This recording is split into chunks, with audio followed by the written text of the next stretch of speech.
Yep, what's up? What's happening? Welcome in. It's Boston has entered the chat. He's Travis Thomas. I'm George Bilecki. T, how we doing today? Gobble, gobble. With each passing day, we get closer and closer to Turkey Day. What's a prep up to Thanksgiving for you? Back in the day, it was lifting in between Back in the day, it was lifting. dishes. Oh, you remember that? It was a day All ago, right. Travis. Oh, it feels like a lifetime ago. A lead up to Turkey Day now, it's more like travel plans. So like this year, everyone's coming to my house. Nice. Oh, we still got to coordinate. But you still got pick to up from the coordinate. airport. What time are you getting in? What time are you getting in? How many beds? What do you need? What time is this?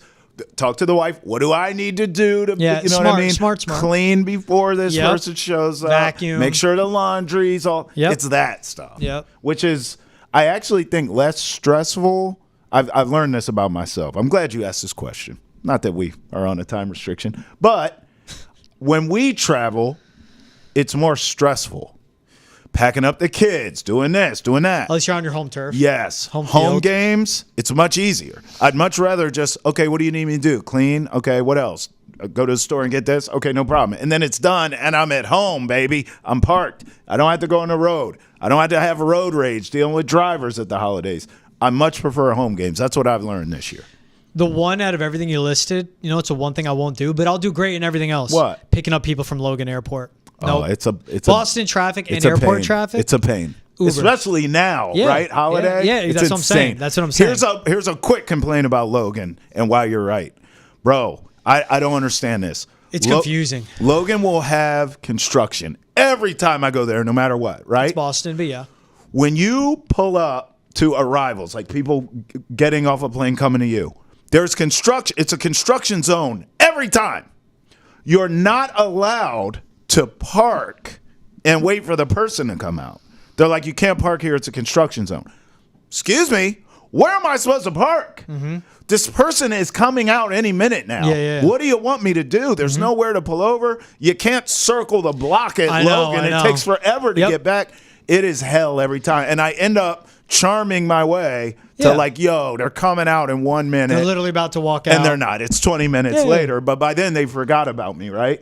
But it's insane to me. Like, where are you supposed to pick people up? There's a coffee shop right before you get to Logan. Yeah. So my play is I get there. If they're picking up baggage, got your bags, then I drive in. Like an exit before Logan kind of Just thing? like a delay. Yeah. Oh. Like cell phone lot. Airport talk. Oh. You know what I'm saying? Like there's those. I didn't know. You just got to Now find I your know. spot. That's smart. Your problem is you drive a big truck too. Yes. I got that small little Volkswagen. Oh, yeah. You can, yeah. I could just hide. Right. When you got a big truck like you, Bro, you're a I target. can't. Yes. It's like I'm driving a bus up in there, dog. Look, man, people are getting Rainforest Cafe first date advice or stories. How to pick up from an airport. Just saying. All right, let's get into what's trending. Pull up the clock. You guys know the deal. 3-minute timer. We should have had a clock on that Logan story. Honestly, I needed the buzzer 10 times. So Jerry Jones Oh, God. might keep Mike McCarthy. Come on. So Jones was asked on his weekly radio hit. You see the tweet on your screen. Cowboys owner Jerry Jones said on 105.3 The Fan, he's not ruling out a contract extension for head coach Mike McCarthy.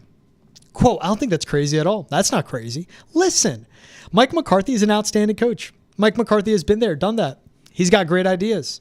So the bottom line is, in no place in my body language or anything else have you seen an indication about what we're going to be doing relative to this staff at the end of the year. And we shouldn't. We've got a lot of football left. Bro. Well, let me say this.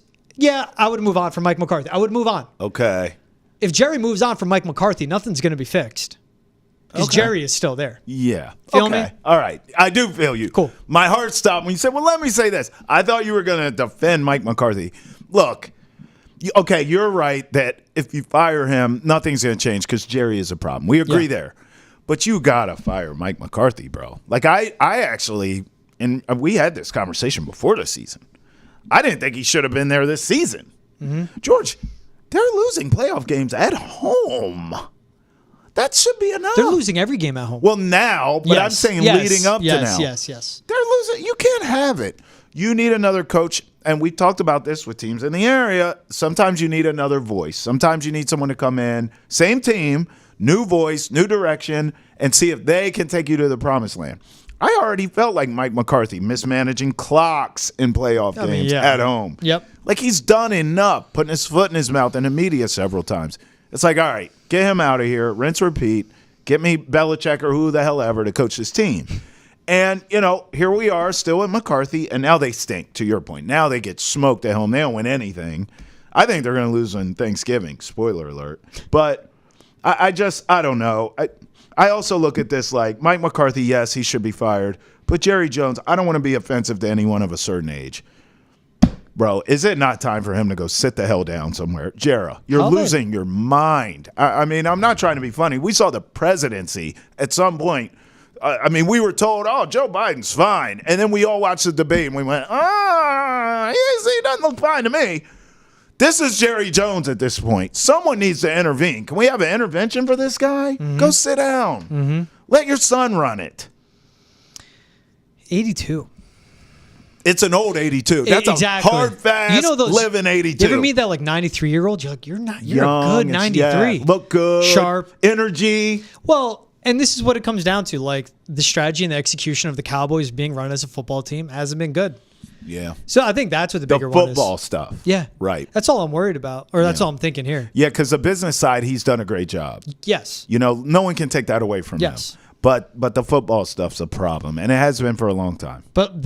And I get it. You're just going to let Mike McCarthy run his course with it, but definition of insanity is doing the same thing over and over again, expecting a different bringing Mike result. McCarthy back. And Dak. All right, so, yeah. Right? They're stuck with that. Right. Family drama. Baker Mayfield is suing his dad. Now, so he's suing his dad for $12 million. Yeah. As his father's company stole $12 million from him. Okay. Now, here's the details of it. $12 million was taken from Baker and his wife from 2018 to 2021. Okay. And basically, his dad runs a company, sounds like an investment firm or something. His brother owns stakes in it. But basically, they took the money, used however they wanted. There's been no return on investment.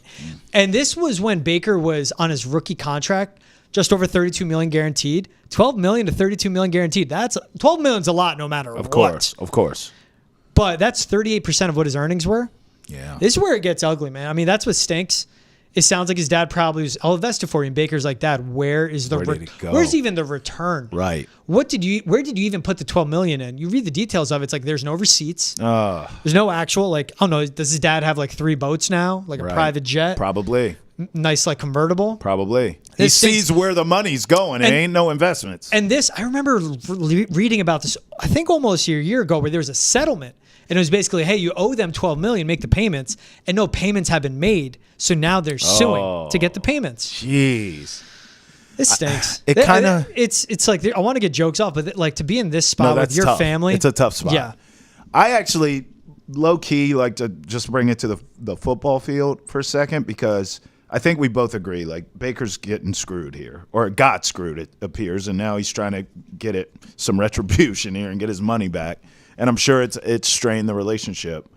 But just on the football field, George, it kind of makes more sense now why Baker plays with the chip on his shoulder that he does. Undersized his whole career, right? Told your arm's not strong enough, all that stuff. We know the whole story of college, not being recruited to schools and things like that. Ends up at OU doing his thing. But even this, the behind the scenes. Yeah. What he's dealing with his family, that's got to just create such a chip on your shoulder. I get it. Now I get why he plays with that type of bravado and that type of anger. Yeah. It's this is terrible. This stinks. It makes me actually, even though these are big numbers, it's almost like zip codes, the numbers we're throwing around, they're so big, but it makes me kind of feel bad for him. Oh, I agree. No, I feel bad. This is a tough spot. You lost hard-earned money, but you lost hard-earned money to your dad. Yeah, and your brother. Tough. And your brother. It was a family affair. Yeah, and Baker, going back to, how he ended up even at OU, his family was really important to him. Yeah. So I think this just stinks to read no matter Man, what. Thanksgiving's can't be great right now at the Mayfield, right? Big Thanksgiving sounds like it's with the wife's family, not his. Oh, yeah, he is married. Yeah, good. Good for him. Imagine being the mom and all this. That's tough. Oh, right. That's the thing. You call mom, how's dad? I don't know. And then his mom complicit. You know what I mean? if dad's skimming money and they're together, she's got to know. I don't know their I don't even want to get marital. into yeah. You know what I mean? But I'm just saying. Yeah. That's tough, man. At least knows that happened. Sorry, Baker. Yeah, we love honestly. you, man. All right, the NFL has removed Patriot safety Jabrill Peppers from the commissioner's exempt list. So just a quick re-rack on everything. Jabrill was placed on the commissioner exempt list in October. Okay. See the tweet on your screen from Evan Lazar that they've removed him. He's now cleared to participate in all team activities per a league memo. So back in October, he was charged with assault and battery with a dangerous weapon, strangulation or suffocation, charged, possession of cocaine, and assault and battery of a household member stemming from domestic dispute. His trial is set for January 22nd. Yep. Jabrill Peppers' attorney says his legal team has video evidence that contradicts alleged victim's story. Okay. And Jabrill spoke with the media, said he spoke to ownership. That's all he could say. He's not going to speak more on it. And from reporting from Karen Garigian of Mass Live, between the NFL's investigation, league removing Peppers from the exempt list, and what the Patriots investigated themselves, they think they're in a good spot to bring him back. I don't love this. I think, look, from the beginning, the Patriots have been pretty consistent here of acting like we don't know anything and we're just going to let this play out. I still think that's the right thing to do. Let the case play out. You said end of January. We should know something there. But I don't know. I mean, I always feel like in a rock and a hard place with stories like these because I would want a second chance. I would want an employer to be like, look, Trav, we don't know what the hell's going on, but you're allowed in the building. You're allowed to do whatever. But at the same time, I would also understand them saying, we're going to let this play out. Stay away.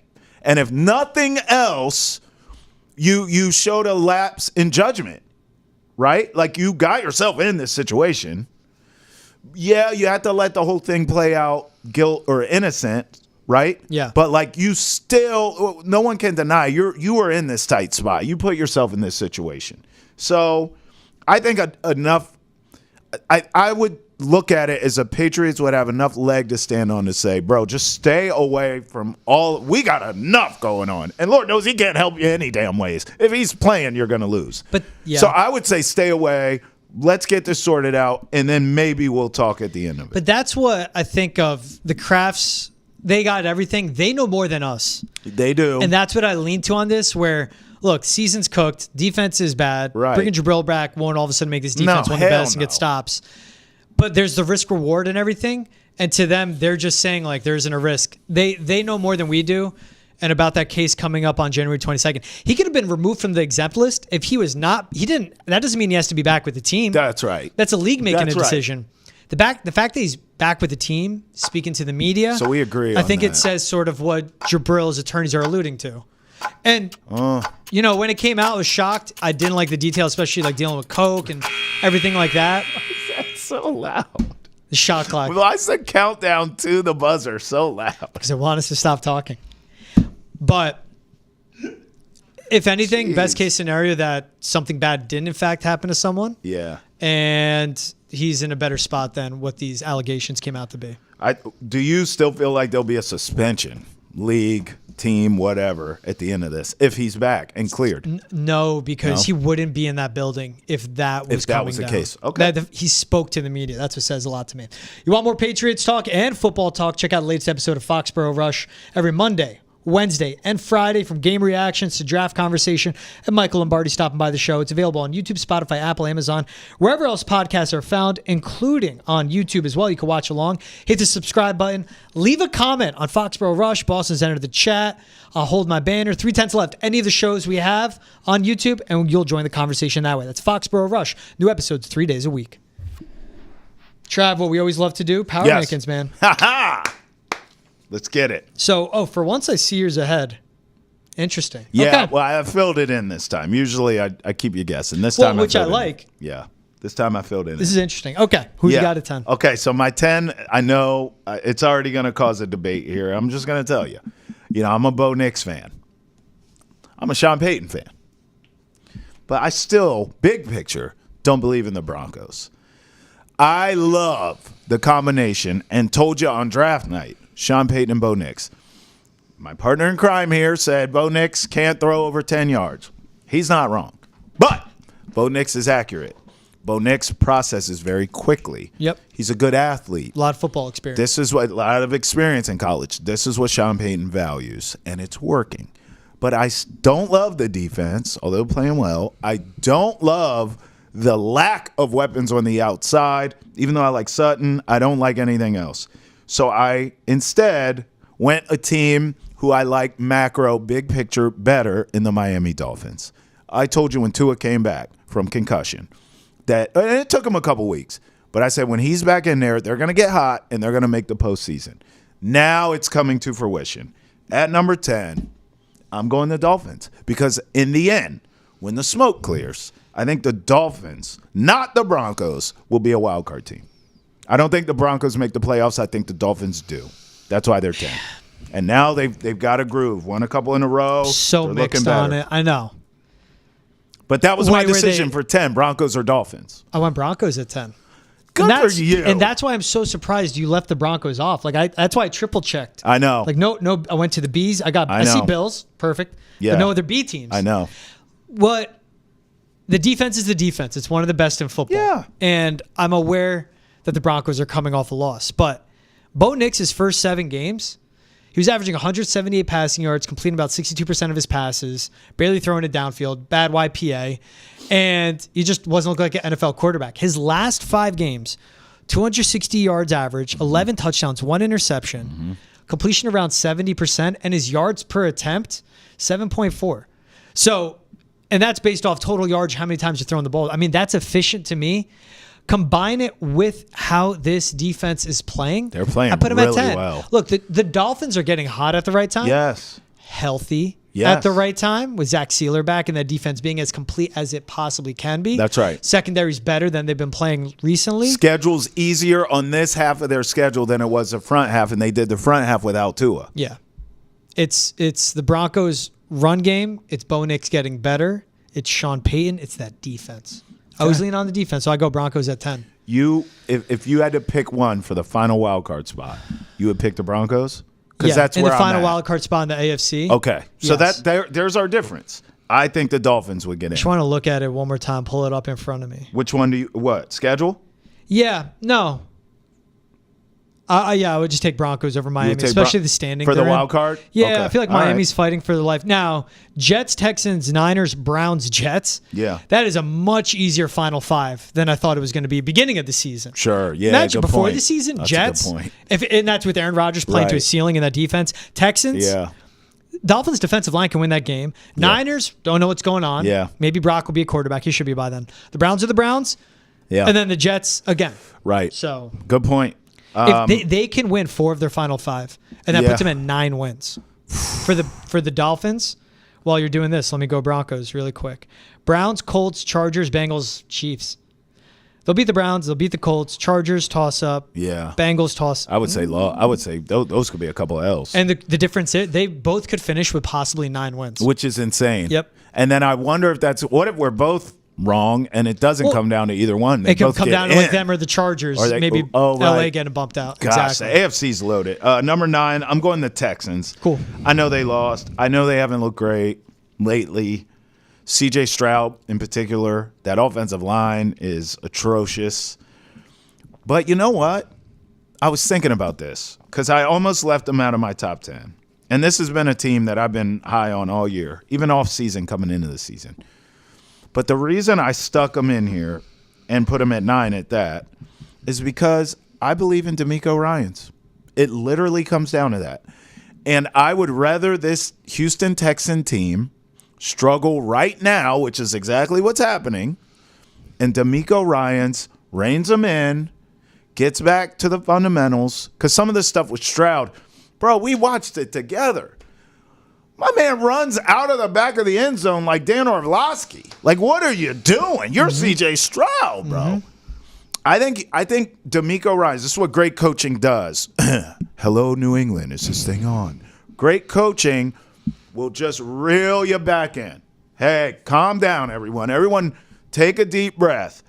We're going to be okay. I think the Texans start to turn it around here.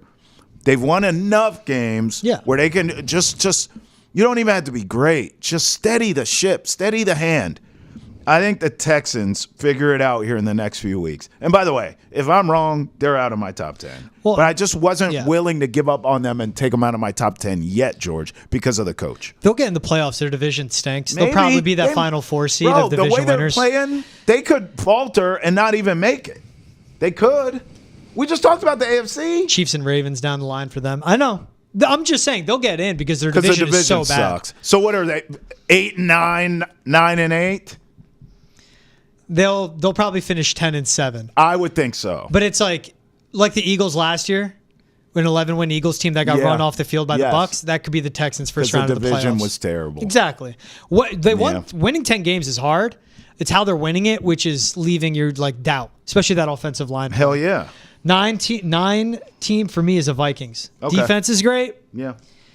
I'm just still worried about Sam Darnold. I know. I love everything. Same. Everything about the Vikings makeup, but Sam Darnold leaves me worried. That's it. Quick on the Vikings. Same. That's my 8 team. Okay. Not a team, 8 team because of Sam Darnold. Okay. I completely agree with you. I think they run the ball well. We talk about Brian Flores till the cows come home, that defense. Yep. We both like Kevin O'Connell. You're actually right. They literally check every box. Jordan Addison's coming alive. It's Sam Darnold, man. They should have lost against the Bears, but it was the Bears. But it was the Bears. Yeah. And they couldn't get out of their own way. By the way, it's just incredible to me. Say it out loud. The Vikings are 9-2. Like, am I insane? Like, are we in Bizarro world? Is this what is this, an episode of Black Mirror? Yeah. Like, they're 9-2. Their stud rookie quarterback gets hurt for the season. Sam Darnold comes in, and the Vikings are 9-2. Mm-hmm. It's insane. Mm-hmm. And he played well against the Bears, too. Threw over 330 yards, 2 touchdowns, completed plenty of passes, but... Is it time for us to put respect on Sam Darnold's name? No, I got to see it consistent, man. Same. I got to see it consistent. No respect. 18 for me is the Chargers coming off that Monday night loss. And where I was banking on that defense, I was completely wrong picking that game. That Ravens team is so damn good, though. And that's it. I think it just shows... And you would see the difference of rankings we have. Where the Ravens, I was like, man, that defense stinks. I'm out on it. But then see how they performed after an early good drive by Justin Herbert. Yeah, J.K. Dobbins goes down. But that Chargers team, they keep them in check. What got me with the Chargers is that, where is the consistency and the sustainability throughout a game? Bro. Because Bengals, they escaped with the win. Against the Ravens, they were just simply outplayed beyond this midway through the second quarter. I still like them because of the defense. I like them because of the coaching. I love them because of the quarterback and the coaching, I should say. I love too. I just got them down low right now because of that. You gotta chill out on yourself. You weren't that damn wrong picking the Chargers. Listen, if they catch the ball, they win the game, and you're a genius.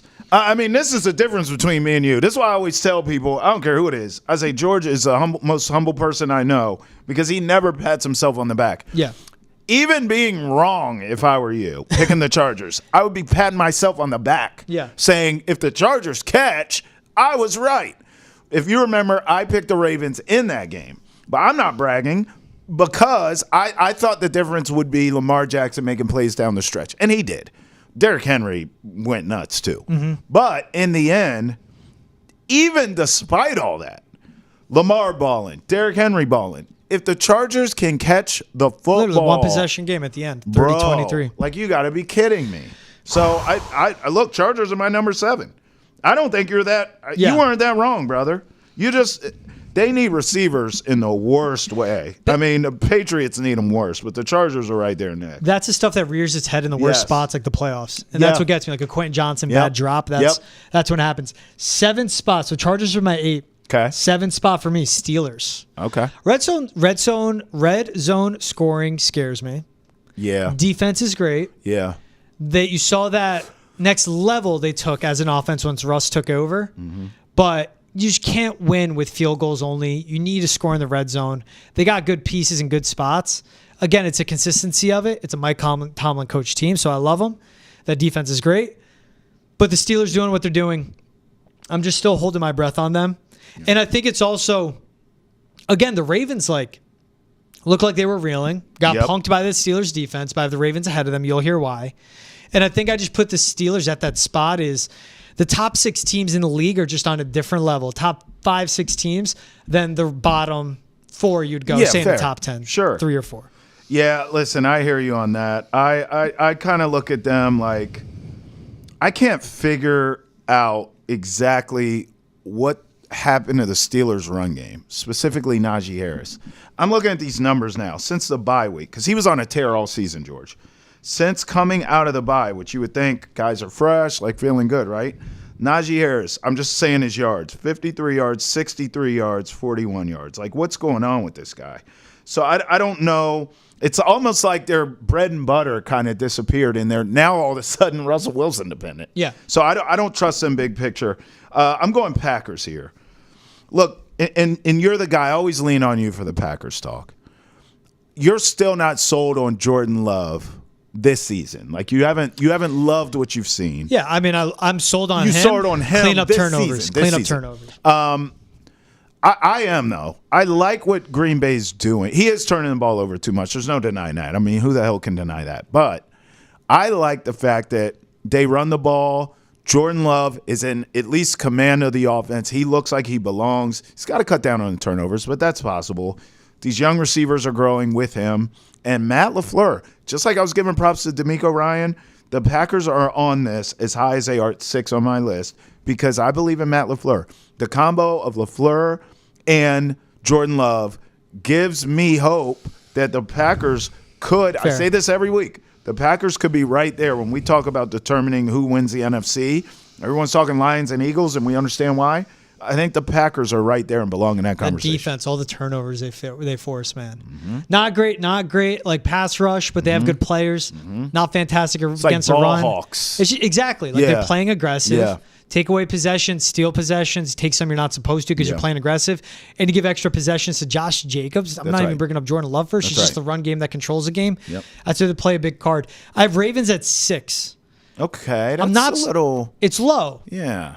That defense, it's not good. No. And that's what it comes to. But they have an offense, like you said, Lamar, Derrick Henry. Yeah. What do you run for, like 140, 150, 140, I think. Nuts. They control the game. They can just absolutely bully you. They have so many ways they can hurt you, and that's what they do. I have them at 6, but I'm high on my top 6 teams. Like there are tiers within my power rankings. Yep. 6 and on, these are true contenders to make it out of their conference, and that's the way I look at it. Yeah. This offense can neutralize anybody, but it's the defense that can leave them out to dry at times. So when I see it consistently, we'll see. Who do you got next for you? I'm going Ravens at 5. Okay.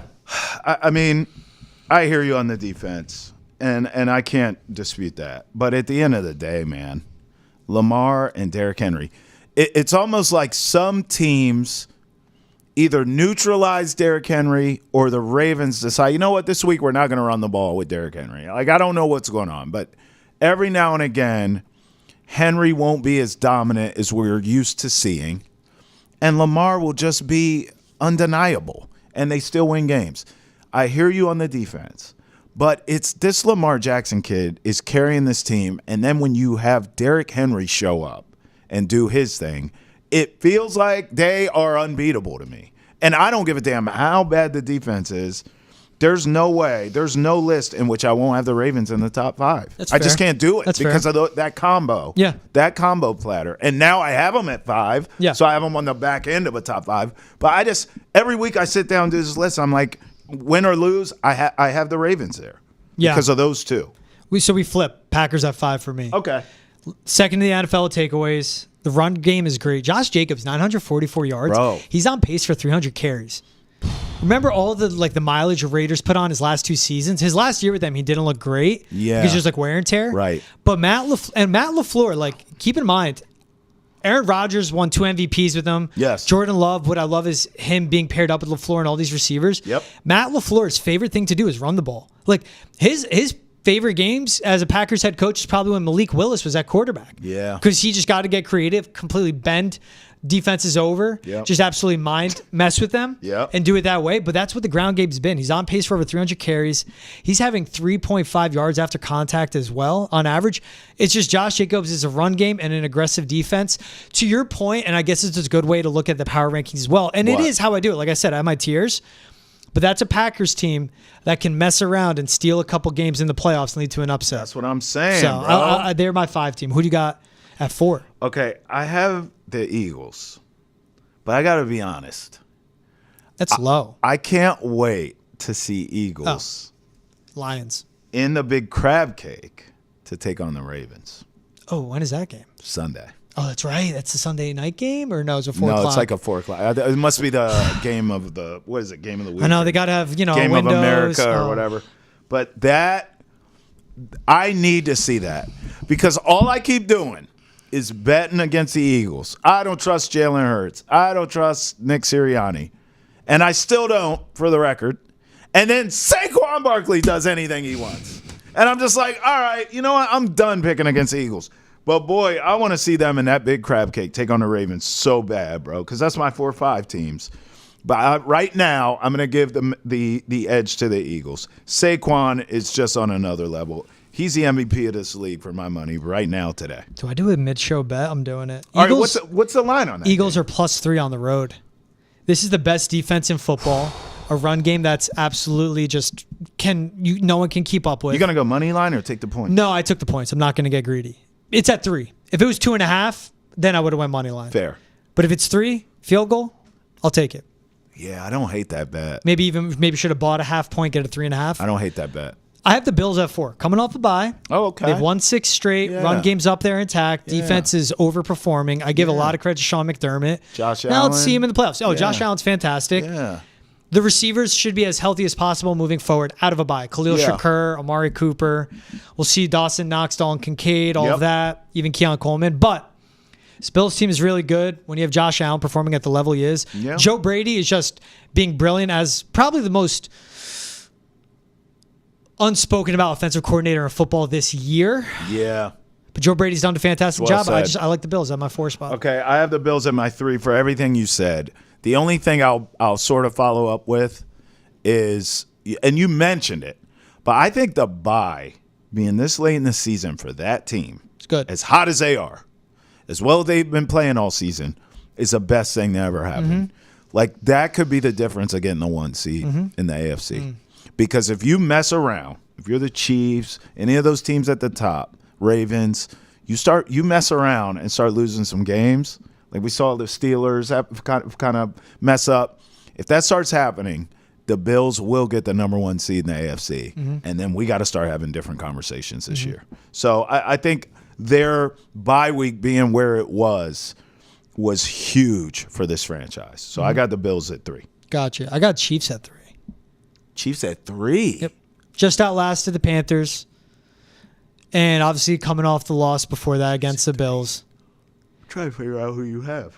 So I'll just get to it. Oh, like I know this who you Chiefs have. offense, it's hard to say. They have Mahomes. They have Andy Reid. Yeah. Their offense looked Kelsey. like crap last season, and they won the Super Bowl. Yeah. Defense is championship level. Yeah. It's like the stink of like the Panthers against know. you. Like they have the Raiders coming up this week, and they're going to absolutely shellac them. Yeah. It's going to be Desmond Ridder at Arrowhead at night. Like, what? Hey, that's a Black Friday game, by the way. Yeah. It's going to be an awful game. It's going to be over in a quarter and a half, maybe less. It's just, I think it's the recent Panthers stink of just outlasting them 30-27. Yeah. Chiefs were in control. Panthers, there was kind of that late comeback by them. Yeah. I just don't like it. So I'm going to get to my 2. It's the Eagles. Okay. Best defense in football. What if they held opponents under 300 total yards, 7 straight games? It's Saquon, the straw that stirs the drink, should be the MVP. Great receivers, great offensive line. Cooper DeJean and Kenyon Mitchell absolutely changed the dynamic of that entire defense. It's Vic Fangio on defense. It's Kellen Moore on offense. It's overcoming Nick Sirianni. But they have the great players in the right spots. Like that's a good defensive line that's coming around. Lost Brandon Graham, which stinks. But they've taken some hits. It's just this Eagles team doing what they're doing with really 3-4 weeks in, we're like, fire Nick Sirianni. And now I'm putting them second best team in the NFL, in my opinion. I still don't trust them, but I hear you. And it's hard to deny them. I have the Chiefs for everything you said. And I get it. You know, the Carolina game was a head scratcher. But at the end of the day, And it happens. who have they really covered against us? They're not covering these games anyway. All these games are tight. And it all comes down. Every Chiefs game in the end looks the same, does it not? It's tight. They're either up by a little or down by a little. Mahomes runs at the end of the game. He gets a big run, sets them up for either a touchdown throw on his end or a field goal or whatever, and the Chiefs win and escape. And we've been saying it all year. This offense doesn't look right. Kelsey looks old. Something's not right here. Except they just keep winning. Yeah. So I'm going Chiefs too. Okay.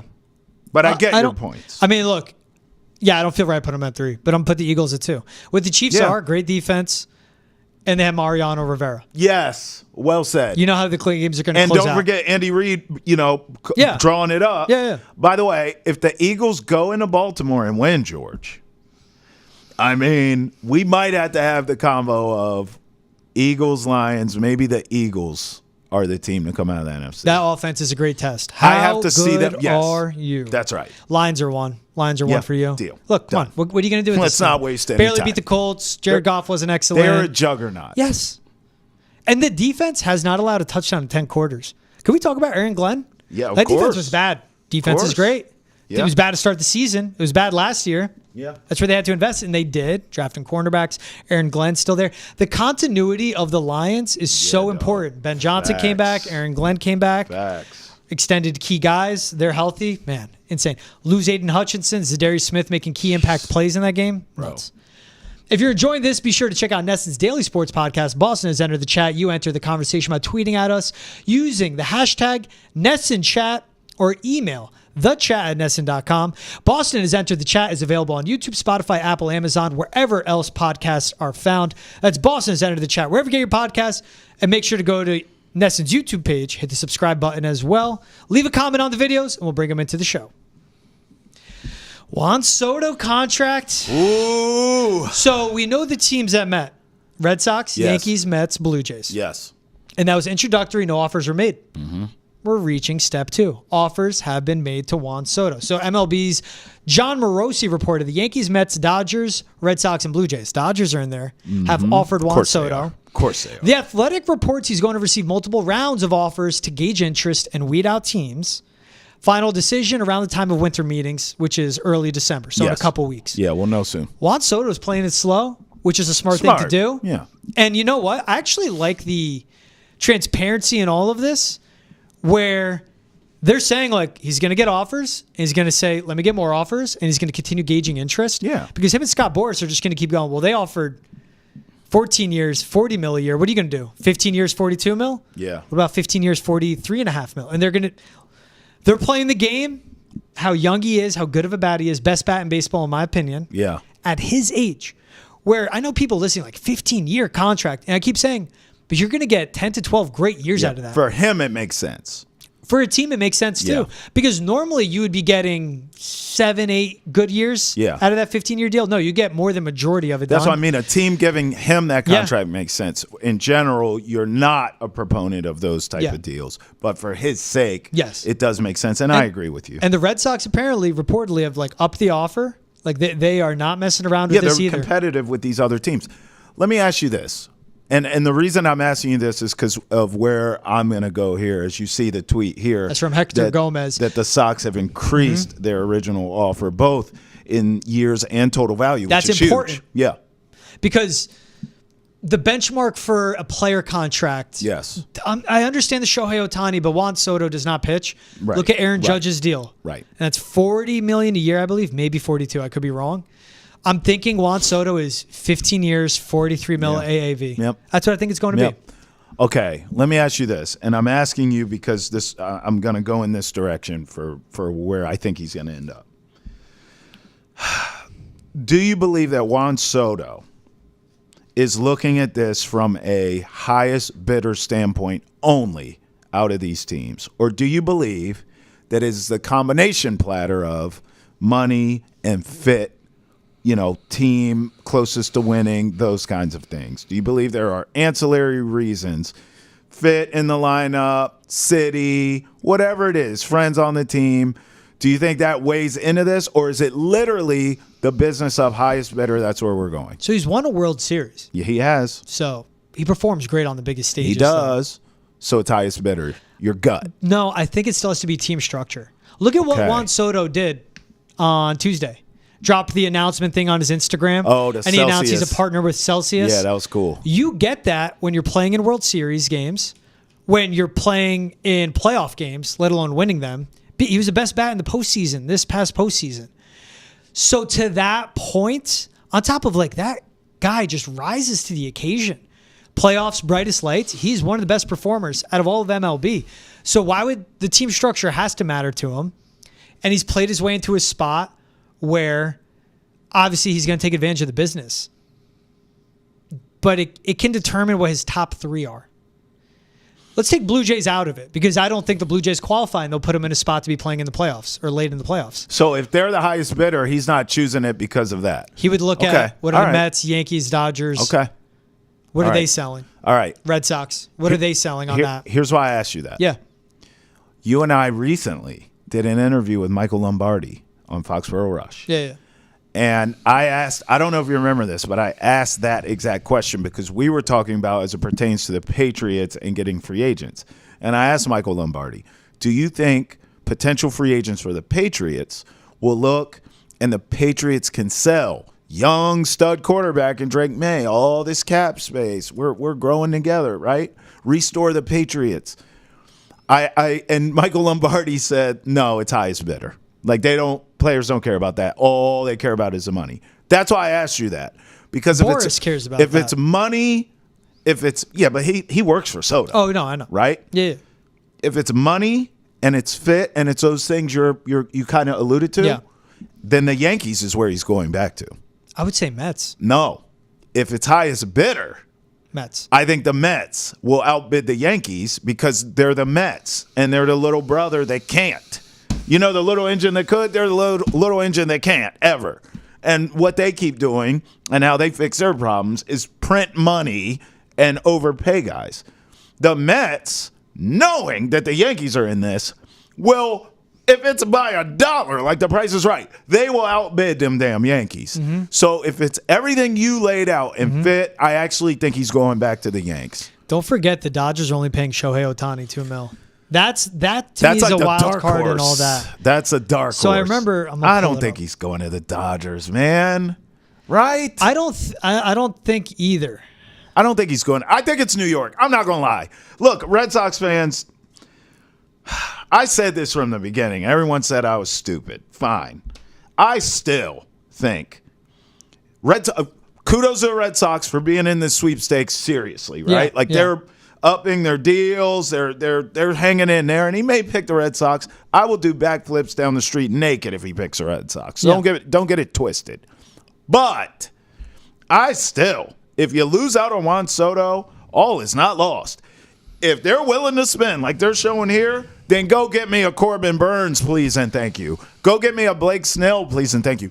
Like, it's all good. I've been saying from the beginning, I want arms. Mm-hmm. And it feels so strange for me to – it's not that I'm saying I don't want Juan Soto, but I want Juan Soto in an arm too. Yeah. Like, I don't want to lose sight of what the hell you really need here. Not that, again, like, needing Juan Soto's automatic like the day is long. Of course, every team needs him.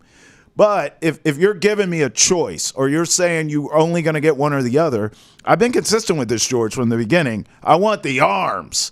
So if you lose out on Soto, Red Sox fans, there's still Snell, Corbin Burns, there's others to be had out there arms-wise. Red Sox are showing you they're willing to spend that cheese. Go get one or two of those arms, and you still win the offseason. I don't give a damn where Soto ends up. With that being said, I do believe the best fit is the Yankees, and the highest bidder will be the Mets. So my bet is on New York. He's not leaving New York. It's just a matter of where he ends up out of those two. Highest bidder or great money, better fit. That's Yankees.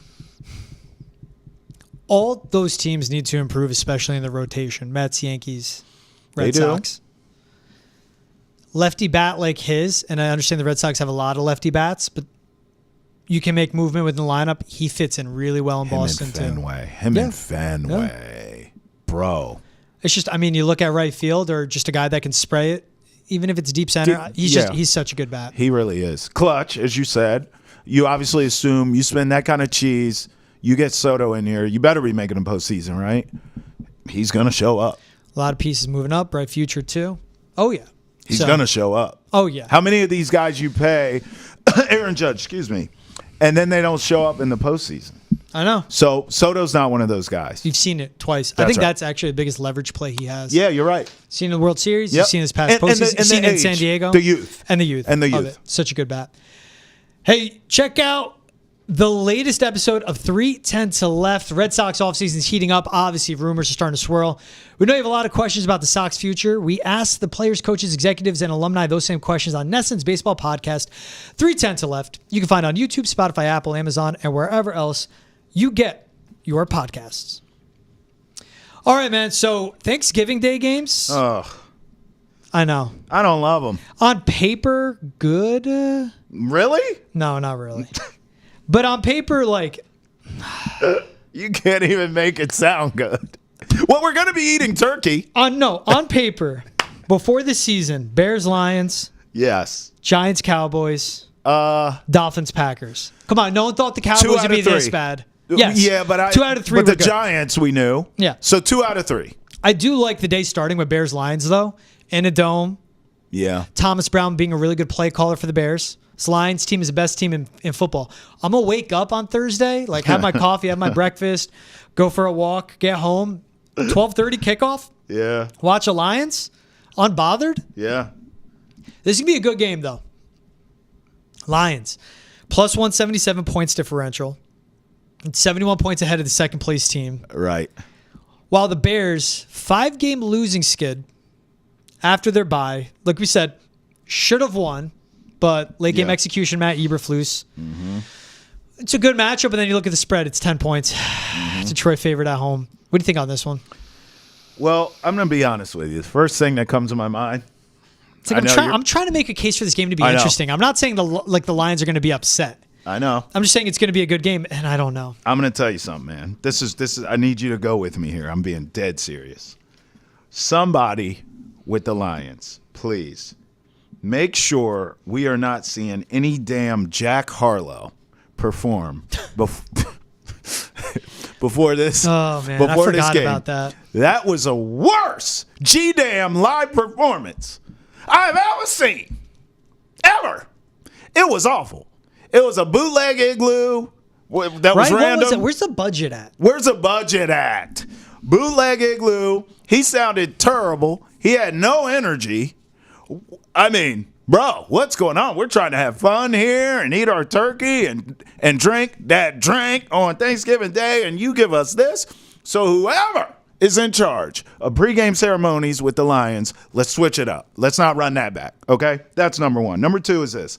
The Bears have lost 5 straight. But, I mean, I don't believe in moral victories, but my God, it felt like they should have won that Vikings game. Caleb Williams, you and I talked about this off camera. I'm going to bring it up now. That throw to set up overtime, right? They went to overtime, right? The throw to set up the field goal to go to overtime. Yeah. Bro, that might be the throw of the year. Like, that was filthy. Mm-hmm. Over 2 or 3 defenders in a tight window, big spot. Like, that was a big boy throw. Caleb has not been the problem. I know there's been some inconsistencies. He has not been the problem. I actually think on this stage, this kid's about to go nuts.